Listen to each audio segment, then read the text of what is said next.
20 nautical miles, Laguna, Madre from the Arroyo, Colorado to 5 nautical miles north of Port Mansfield, Texas, Laguna, Madre from the port of Brownsville to the Arroyo, Colorado, until 2:30 a.m. Central Daylight Time. At 12:53 a.m. Central Daylight Time, a strong thunderstorm was located 8 nautical miles south of Port Mansfield, moving southeast at 25 knots. Hazard, wind gusts to 40 knots and small hail. Source, radar.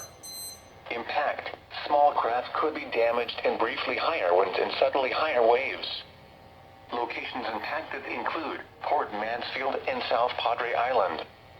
Boaters should seek safe harbor immediately until the storm passes. Wind gusts to 40 knots, small hail, high waves, dangerous lightning, and heavy rain are possible with this storm.